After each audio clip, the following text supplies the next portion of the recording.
I just want to use this time for some silence real quick as I gather some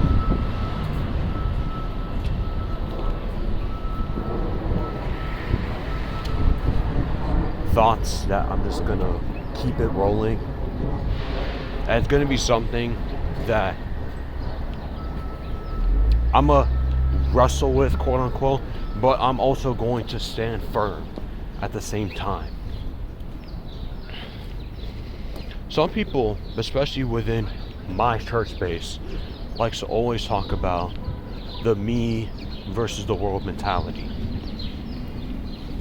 Right? Talk about it's a sin. Talk about, oh, it's just something that you can't wrestle with. You're not supposed to be wrestling with. You're supposed to have people behind your back. You nobody's really out to target you. But then at the same time, there's too much irony when it comes to this discussion because there's no layered nuance. It's either this way or that way with these people. I asked a yes or no question. Well, sometimes certain questions don't even give a straight yes or no question. Certain questions require me to go in depth.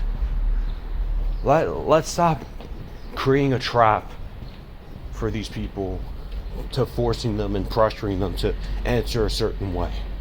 You know, even if you think you're encouraging or you think you're directly helping them, you're not. And this is what I want to talk about. The whole execution and the idea of me versus the world. I've been wanting to make this video for quite a while, as per other topics as well. There's just so much to talk about within the certain framework. And it's a slippery slope, because on one hand, I'm not supposed to have a me versus world mentality or the excursion of it, yet the whole world perpetrates that I'm supposed to be like this. The whole world reflects and exposes that I'm all I got in most cases. Nobody else really does. You understand? And if you don't understand, let me break it down to you a little bit. So here's the thing. It was like a month ago when we were doing this course where they were training the men on just be better godly men, even though, of course, nobody became better from this course for the most part. I mean, I doubt it. I mean, these are just regular people as well. These people don't really learn anything. People just take information, blindly agree to whatever is being told upon them. They don't really dig deep for themselves. Everything is being told straight to their face, and then just go from there. Nobody really reflects upon these certain things. People be pandering and grifting all the time. Or even if they do the work, there are certain people that really take dedication and respect for the work. And then there's a lot of other people that just half-ass it. You know, I can't really respect it. This is why I don't respect this space as much as I used to.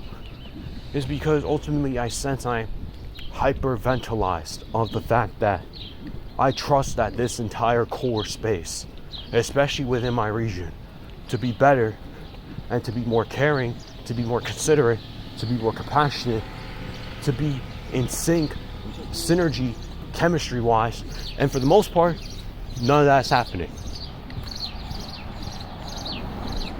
Sunday service. I really wasn't participating in Sunday service as I was in Kids Kingdom taking care of the children.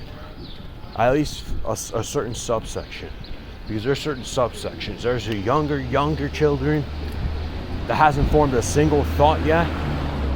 Yeah, somebody needs to take care of them while they're in service, so there's that. And then there's the kids that are 5, 6, 7, where they pretty much formed a thought, but they're so intense.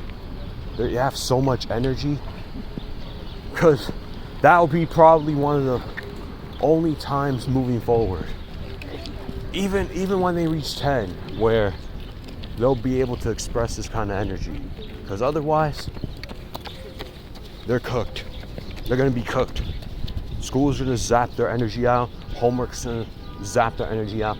Certain social painful experiences is going to zap their energy out, and they're going to lose the motivation to do a lot. Well, of course they're going to grow out of certain extremities, like playing with toys, being interested in kid cartoons, of course. But there's always going to be a main factor of, do I have a creative spark? Do I have an imaginative spark? Do I have something to keep me going, keep me looking forward to life? And that's just having that purity, that pure joy. Yet we have to chase for it. We have to desperately look for it. Meanwhile, the kids just naturally have it. Why? Because they didn't get indoctrinated enough to hate.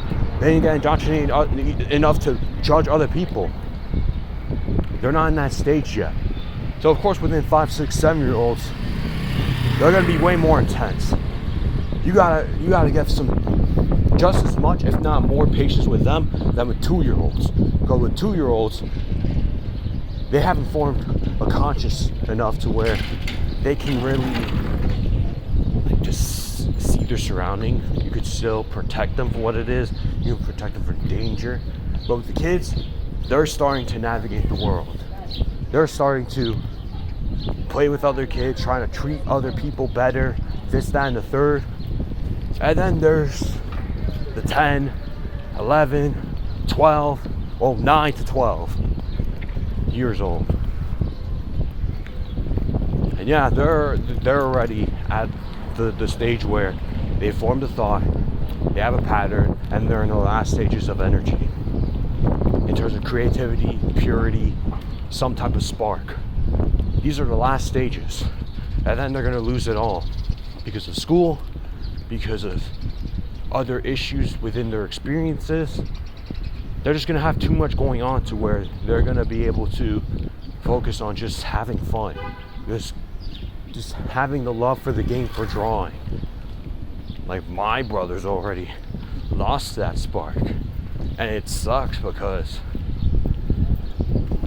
I was one of the people that initiated it to not draw.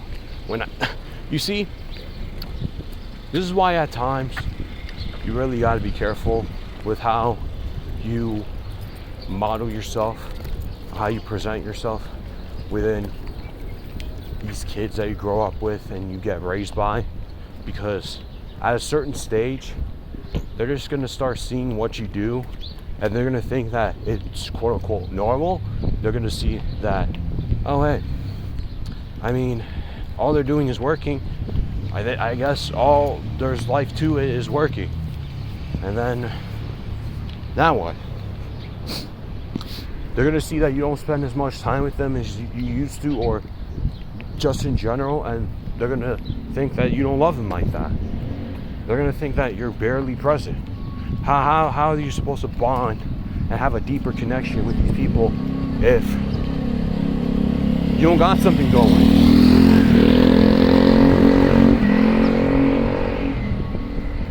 You see, this is where the me versus world just comes into fruition. Everybody needs a me versus world type of landscape within their own intuition, because it's not even just that the world is unkind to them or that the world is corrupted. No, it's that the general life pyramid scheme is so that you can control and take some of your power back that gotten stripped from you from the get-go, or you lost it along the way. It doesn't mean that because you have a me versus world mentality, it doesn't mean always, at least to my initiative interpretation, that you have to have revenge on everybody.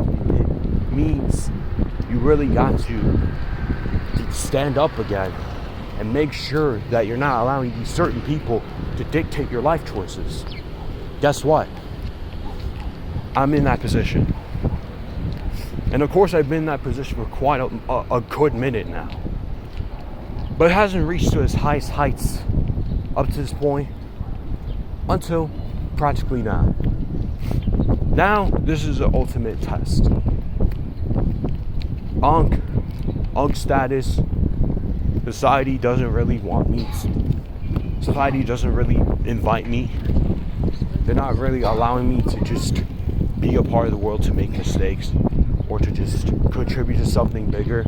They're just like, oh, you exist, but you shouldn't be proactive in it. Oh, they see people like me. Oh, autism exists, but we shouldn't be proactive and actively just giving a shit. Or if we do give a shit, it's very pandering, grifting behavior.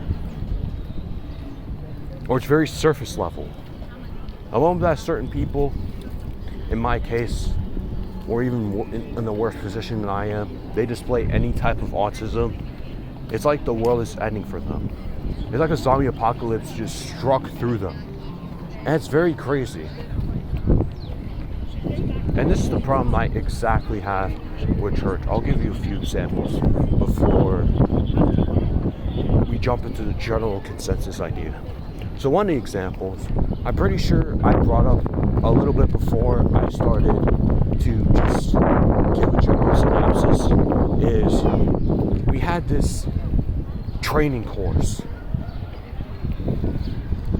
during the month of December. And it was meant to be more godly and to have more faith.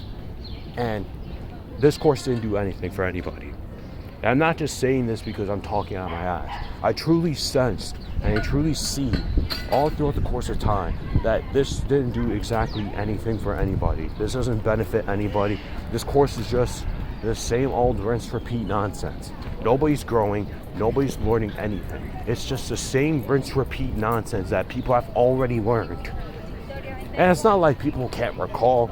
It's more of a how they utilize their game plan to actually help people. But these people genuinely think they're actually helping people. No, they're not. There are certain people with credentials, but these certain credentials is still not enough, right? I thought you still have to do more beyond asking for mercy or beyond getting baptized for you to go to heaven.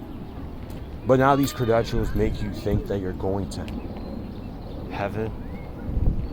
Bro, everything is confusing. Everything is a paradox. Everything is such a scribble scrabble puzzle piece that's never gonna be completed at this stage. Everything's a riddle, bro. Everything is a parable, like Jesus likes to use. And even with Jesus using the parable sometimes, it's like, bro, just straight up say what you want to say. Don't use riddles. I thought you want people to know the truth, but this is the same guy that also used riddles for certain people when they were genuinely curious about what's going on. So he's not as inviting as people thought he is, or the general space thinks he is. He's not as inviting. So, this is why I obviously say our God, our Christ is flawed. I don't care. Both of these people are flawed, and that's okay. It doesn't have to be a net negative thing. It doesn't have to be a net negative thing that I'm extremely flawed myself. And why do I have to bring up myself when I'm talking about two other people and I'm talking about the general public? Is it just so I can just conceptualize myself as a humble guy? Sure. That at the same time, the point of me even bringing these certain topics and these certain extremities up is not for me to be humble. Or it's not for me to be overly braggadocious. It's for me to give you a certain tip, a certain suggestion, a certain curious experience. If you are going to be a part of religion, if you are going to be in depth with your faith, you really need to be careful with who you're surrounding yourself with and what space you're going to, because you're going to think it's great at first. But then these psyops happen, these certain little conversations here and there, these certain talks on the phone, they're going to really change your mind on how you actually view these people. And this is exactly what's happening to me. What's happening to me is that I'm ultimately realizing that I'm not prioritizing myself. I have overly given myself up in these certain cases. I'm only thinking about the other person whenever I'm talking to them. Like, only talking about them. Only thinking about them. Not prioritizing what I'm gonna think, not prioritizing how I'm going to initiate this certain plan. It's only them. And that made me change the way I view people. Because why should I sacrifice and suppress myself if I'm talking to you? You know? And of course, sometimes you're not really comfortable with these certain people, so you're gonna have to just give up yourself for a little bit. But then ultimately, the people will give you a green light to invite you over. Then again, if it's like this for a good portion of time, and you start sensing, you start being hyper vigilant and aware of, man, these people are not making me feel comfortable. It's feeling so tense and tight and too much. That's a problem.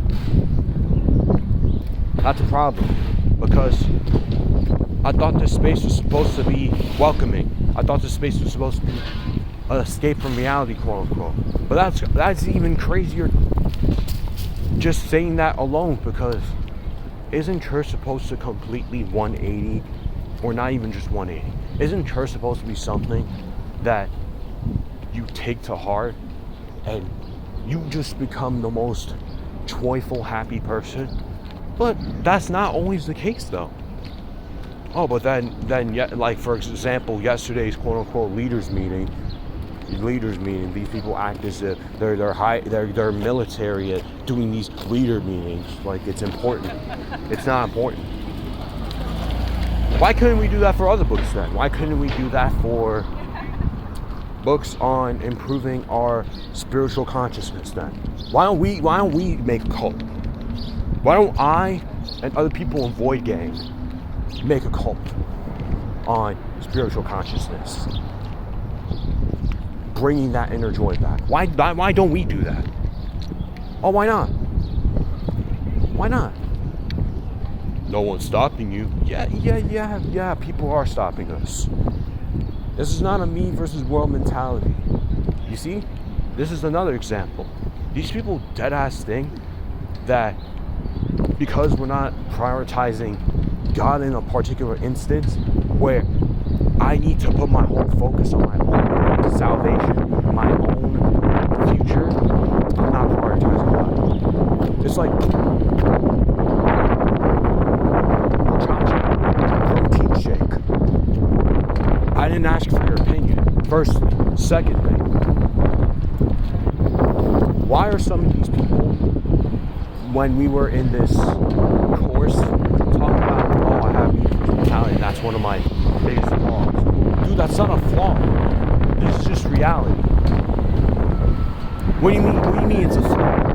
What do you mean it's one of the things that's holding you back? Dude, in fact, being in that mentality will get you closer to your faith, closer to being in the higher echelon of consciousness, not detaching yourself and just giving all of your life and hope to this freaking man in the sky, this fiction character. And even if you believe it, if you truly believe it, it's still a guy from the sky, bro. And that's okay. We need some type of faith. We need some type of hope. Some people need some type of direction with their spiritual health. We don't really have much of a gradual pull, you know? Even some people are atheists. There's still something to look forward to. You still got to prioritize something. Whether it's just the science, if you believe in the science, if you believe in the theology, if you believe or know that these parts of consciousness, of the anatomy, the quantum, still gotta do some research. Still gotta trust some of these people that have been doing research and doing tests and surveys for all this time. Unfortunately, even if most of them are corrupted, it's just what it is.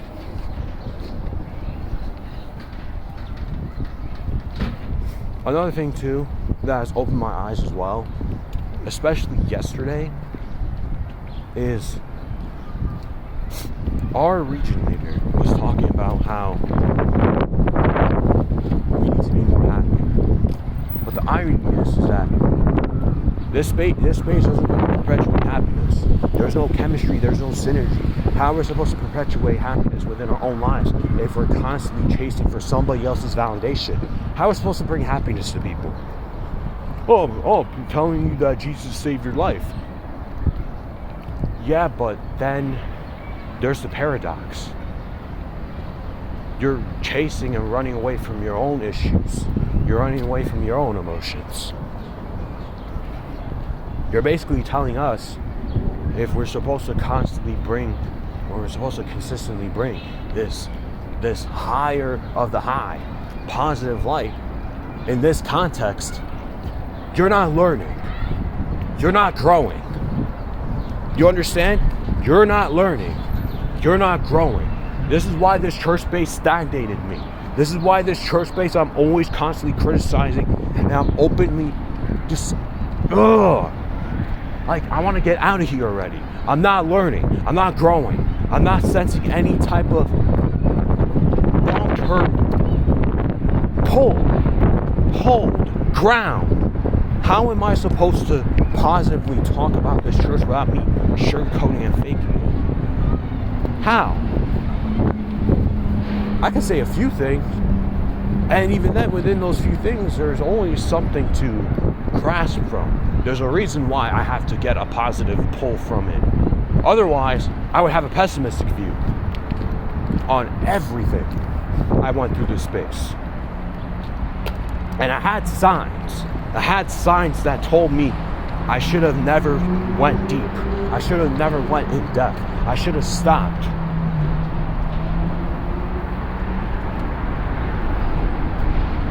So then, why are some of the guys that were so desperate, they were showing so much love for God in the beginning, whether it's the new guys or people just studying the Bible, and then the ultimate factor, just 2 weeks later, even a month later, they're not there anymore. They're not even active. What happens? It's because this shit is freaking bullshit. Unfortunately, the whole journey of chasing for God's validation and for you to go to heaven is just a recipe for disaster. Why am I supposed to stay in this space? Supposed to go to church? Am I supposed to follow these rules, follow these commands? But I'm not even guaranteed to, not even just go to heaven, but I'm not even guaranteed that I'm protected and saved. Because in ultimatum, they're going to backstab me. In ultimatum, you're going to be like, God's not happy. Oh my gosh, bro. You see, God doesn't like that. This, that, and the third. There's certain moral structures that you can pull and be like, hell yeah, I agree with this. Yeah, you're supposed to do that. And then in other instances, you're just like,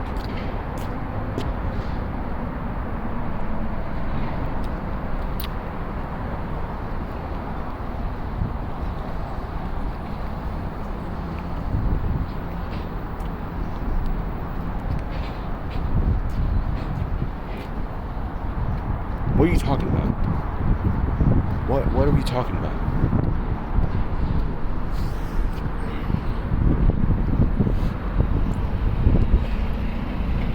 Shane, where are you in life with the happy meter? I just said simply, I could be better. I'm like, okay, you need to get the habit up to 10.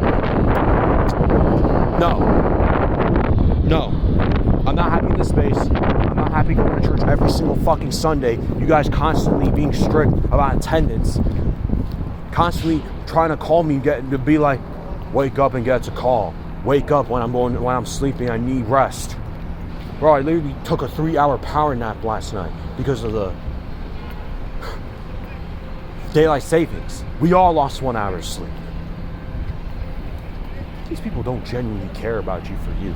These people genuinely care about you only when it satisfies them, only when it's convenient for them. And that's nothing new to say. This is actually some of the most cliche sayings of all time.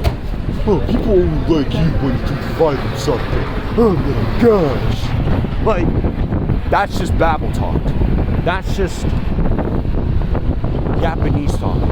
Nonsense. But in this context, it makes sense. Like, why are you guys so worried about me when it comes to just going to these certain meetings, these certain events? Dude, I don't want to be an active participant in your guys' lives. I don't like y'all like that. I've been saying this since the summer. I don't like y'all like that. So, with that in mind, leave me alone. I don't want to be there all the time. Okay? I don't want to be there every single day. I don't want to spend 6 out of the 7 days of the week with you guys. Even if it's only for an hour. I don't want to see your faces. I don't want to keep thinking about you 24/7. And that's the problem. I can't even take 1 week off from you guys. I always have to constantly either think about you, I always have to consider you, I always have to consider your feelings. I have to consider everything but my own self, but my own salvation. Shouldn't I be saving myself in these certain cases? But the problem is that these people are holding hostage to my own body, to my own spiritual ground. They're trying way too hard. There's just so much resistance on my part in both spectrums. I'm resisting that these people just stop bothering me. And I'm also resisting myself that I pray that my parents don't make a big fuss or a big deal or make it like a big Truman Show type of sitcom when I say I want to walk away. When I say I don't want to be here anymore.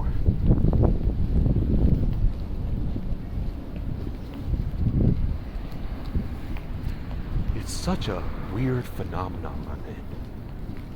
There's just so much weird shit that goes on, and it doesn't have to be so extreme. It can just be enough to where you're like, I can't do this. This is not for me anymore. I need to move on. But y'all gotta let me go. Y'all gotta understand. My life is not your life, and your life is not my life. I'm not here bother you every 5 seconds, tell you, call me, you always have to pick up the phone when I call you. I'm not like that with you. So why are you doing that to me then? Why are you always expecting me to go on prayer call then? Why are you always expecting me to go to church every single Sunday? Can I not take a break? Can I not take a mental break? Can I not take 1 week off from you guys just so I can relax and chill out for a second and know what purpose I'm really going for? I can't do that. It's always, I have to be in the rat race. I have to always have 100% perfect attendance. And these people were talking about attendance yesterday too. Oh my gosh, this is the most we had this year. Oh my gosh. Oh my gosh, guys. I have such bad news. That'll probably be one of the only times we have this good amount of attendance. Because people have lives. Nobody is always going to be present. People have lives again.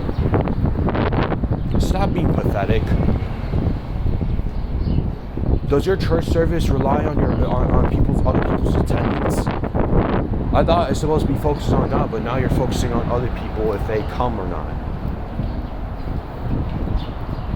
You see, this is why this instance of when I had to miss church for a personal reason, and I got the call and I got rebuked for missing church, that's why it's such a big deal for me. It's because it's like, I'm not even allowed to be a human anymore. I have to just be a freaking monotone robot, freaking puppet for these people. And it's crazy because these people don't even think that they're trying to control people.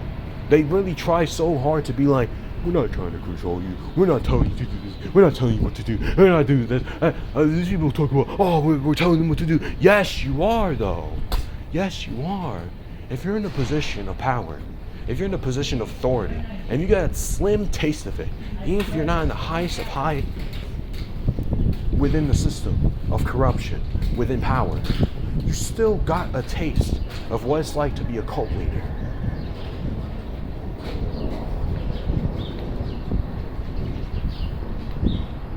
And guess what? You have sacrificed compassion, you have sacrificed a sense of crown, and you have sacrificed actually giving a shit about God in this context. How are you going to say that you're for God, you love Him, but you don't care about us? How you don't care about us? Can you please care about us for a little bit? Just stop overthinking about the attendance. Why are we having a part discussion about attendance? I thought that was I thought we're not going after God in this context. I thought we're supposed to be just talking and just watching our life in close doctrine, like in 2 Timothy 4:16. None of you guys are following that in this context. Worrying about, oh, where your seat is. You're supposed to be sitting with these brothers from our region. That's not talking about our doctrine then. Not really. Nah. Because in this case, you're being distracted from truly focusing. I know this church is separated to regions and it makes sense to, understand. Oh, it makes sense why people are sitting there. But if we're all a family, quote unquote, shouldn't we consistently just looking to love one another and not constantly just close ourselves off and always sit between the people that not only we just love, but we have comfortable attachment to? Shouldn't we be switching? Just asking questions, you know. It doesn't need an answer. Just more of a, if we're really truly a family, shouldn't we all be sitting with each other? Shouldn't we all be just not constantly just having assigned seats? And I'm just asking, I'm just saying. And if it's your first time, of course you're going to be sitting with these people that you're comfortable with. But after a while, shouldn't you guys be sitting more towards each other? Shouldn't you guys switch up and just sit with, more of these other brothers, whether you have not interacted with them enough or not? Shouldn't that be the case? Or am I just thinking too deep? Because that's usually the consensus. And it's not just me being completely honest and actually being concerned.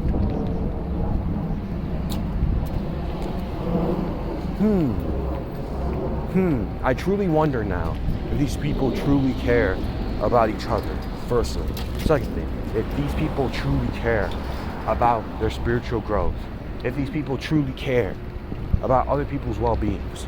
Because in a case like this, none of these people care about each other's well-beings. If one of us leaves and one of us just falls away, nobody's going to care about you. The light keeps moving. And it sometimes happens. Even for the people that are quote-unquote universally loved. But again, there needs to be some type of serious practice persistence that comes with being selfless, being more compassionate. But these people have no sense of grounding when it comes to compassion, and they think they do. They constantly talk about, your ego is the devil and shit, but ultimately we continue to play within it. So then why do we still have it then? Why are we still wrestling with it?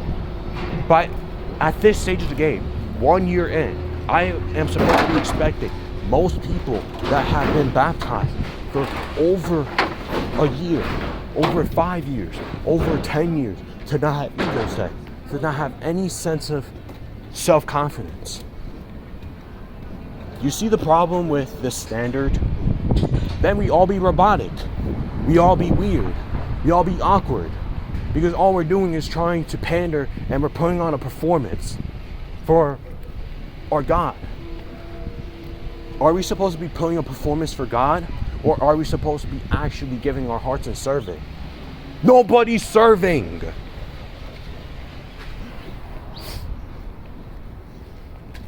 Not in the way that you think you do. Not in the way that you think they do. It's one of those rough realizations that you just have to sit with for a while for you to understand that, wow, this sucks. Wow, I don't like that I have to deal with this. I don't like that I even have to come up with this idea, or I even have to consider this idea. I don't like it. I don't like it. I don't truly need to have malicious intent behind what I'm saying. It's a reality check. It's a reality check. Nobody needs to be harmed. Nobody needs to be quote unquote humbled. Or even if they do, it doesn't have to be so intense. It's just some people just need some type of self-awareness. It's that simple. I'm not telling these people to get like a harsh reality check to the point where they lose everything. No. Some people just need some grasp and some pull of their own self again. They need to prioritize themselves again and stop over relying on some guy in the sky, some pastor to save them, to help them through and through constantly. Stop overcomplicating and worrying about, if I miss church, I'm going to hell. Oh, if I don't go to this prayer call, I'm going to hell. Oh, if I miss a midweek, I'm going to hell. Like, this is what the religion indoctrinates you with. They make you think that you're going to hell automatically if you don't oblige to this. Like, what if I want to go to a concert that Wednesday night? What if I want to go to a family dinner that night, but I can't because now I have this midweek? This midweek that doesn't even help anybody. It doesn't. You think it does? You think it does?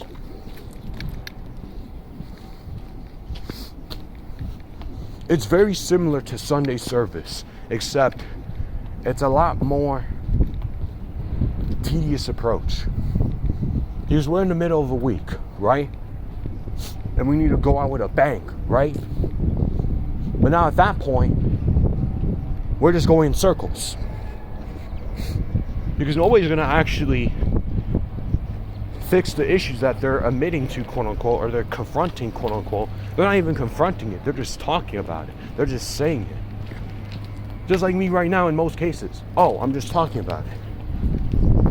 But I'm at least understanding of the notion and of the factual ground of being that, oh,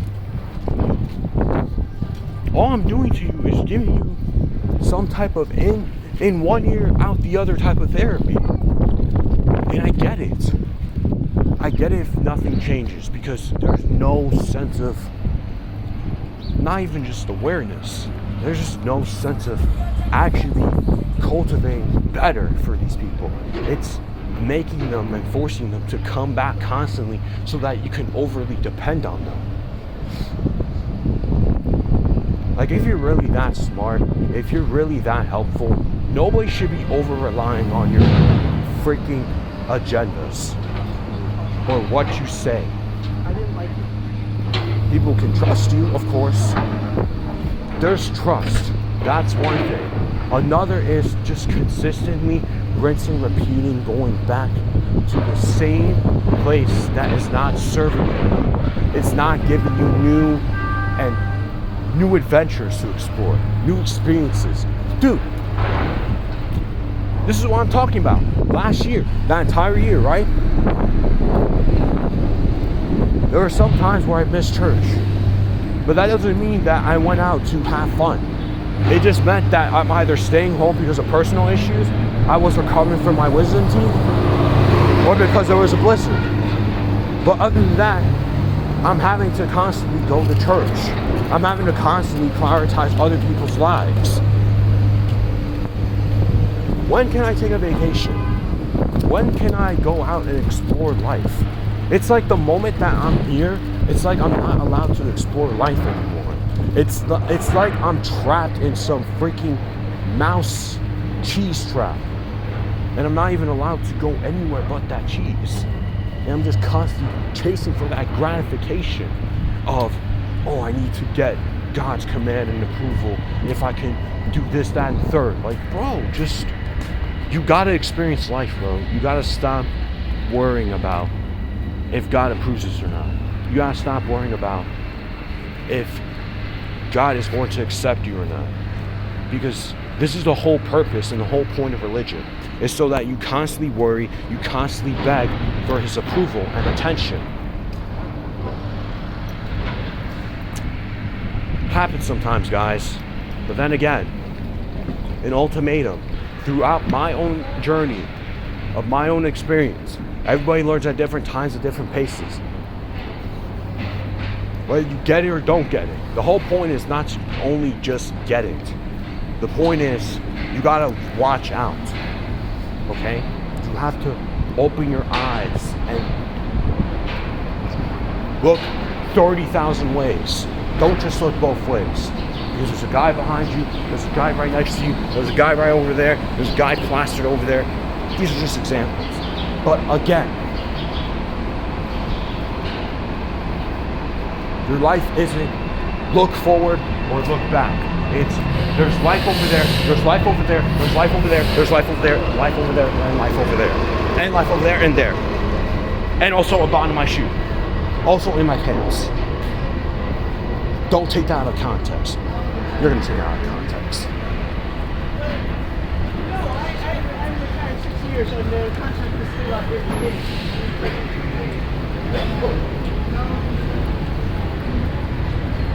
There's more life to this than chasing.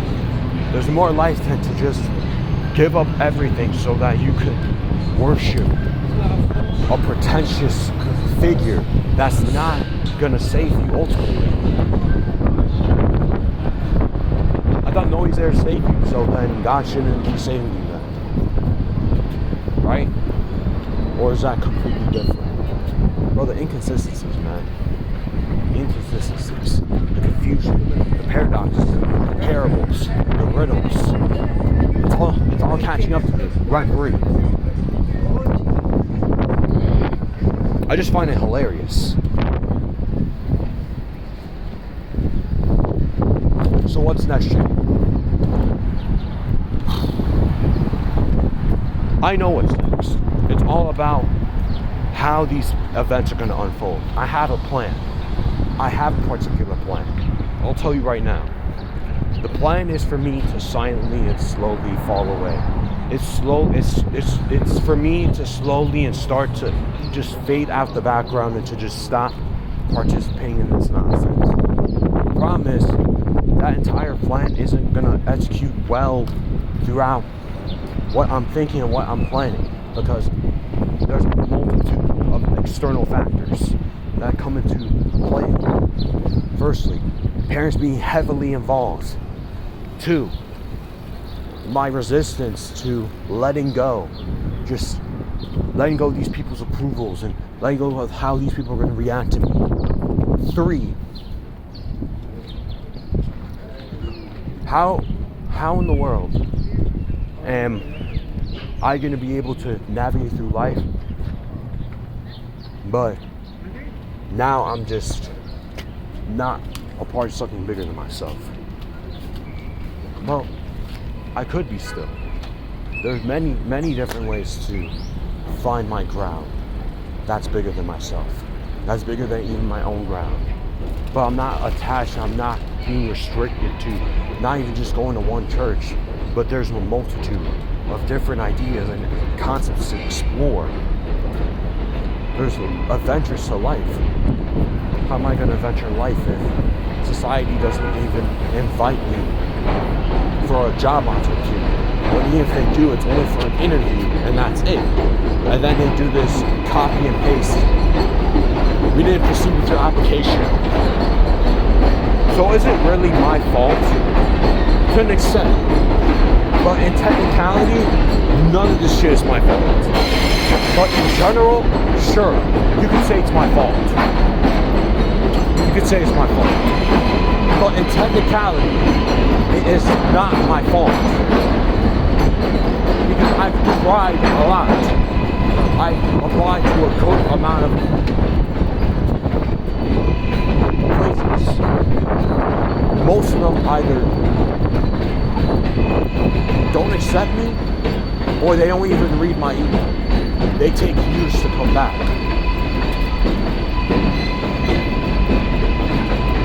So again, is it really my fault in technicality? Again, no. But is it my fault in the general consensus sense? Yeah, sure, you could say that. I'm not going to argue with you.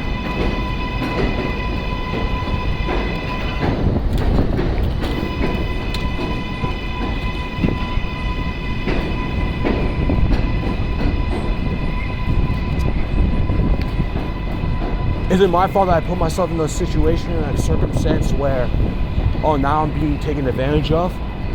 In general, sure, you can debate that. Sure, you can debate that with yourself. In technicality, again, no, it's not. No, it's not. I'm just experiencing life for what it is. No, it doesn't always have to be this.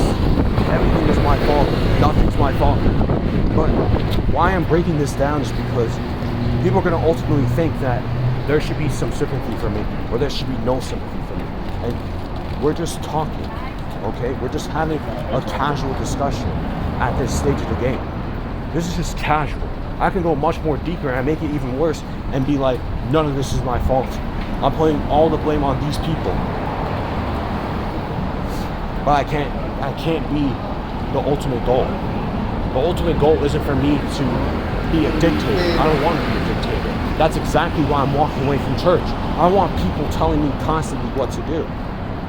I don't want to be a cult leader either. I don't even want even my own friends telling me what to do all the time.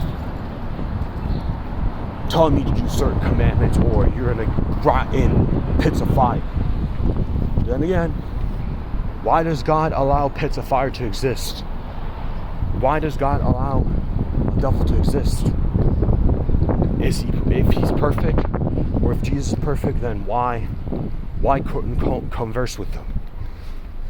Why allow them to have some type of limelight? Just asking. Just asking. No, you're not just asking. You have a... No. You can breathe in and breathe out. Not everything has to have some type of agenda. We're just asking questions. We're just asking questions.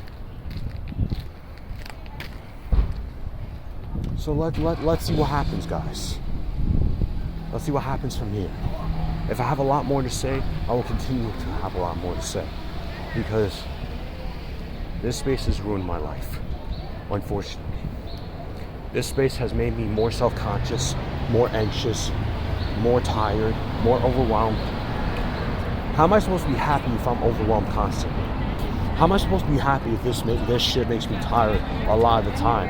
And every time I have to wake up for prayer call, I don't even want to go to prayer call. I just ultimately go back to sleep. I don't like y'all. Y'all don't make me happy. Y'all don't make me look forward to life. Y'all just make me look forward to another reign of terror. It's just making me go back to my 2019 to 2020 self. Is that happiness to you?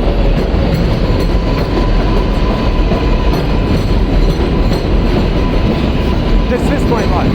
I have to prioritize a me versus world mentality in this context. Okay? If you think you're doing good for the people, but in a general landscape, especially within my case, you're not reading the room that I need some priorities, I need some consideration, then you're not helping nobody. You're only helping yourself and your favorite people. Then why are the same people preaching that? Especially within the past year. Asking a question, why don't everybody get a turn? More people should get a turn at it, right? People should be getting an opportunity to work within the ministry then, right? Why are the same people preaching them? Why are the same people giving communion, contribution? Shouldn't everybody get the opportunity? Question. Oh, but you're not doing God's work enough, so you're not allowed to do. All right, bro. All right. You know, you can just keep proving my point time and time again. All right. You are so lucky that I'm not in a position to yell right now or to scream my ass off. Maybe next video. Maybe next video. If I continue to talk about this in depth, I'm definitely gonna yell. If it really has to come to that point.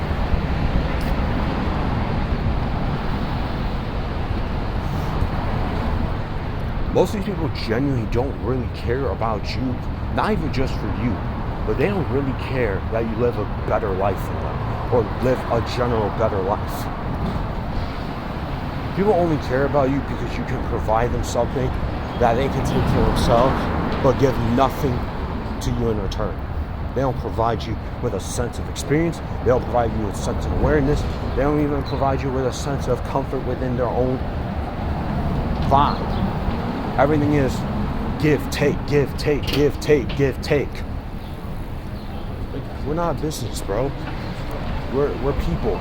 We're human beings. Can we be human beings for once? Or is that too much to ask for? Yeah, that's too much to ask for. Never mind. These people are so freaking brainwashed.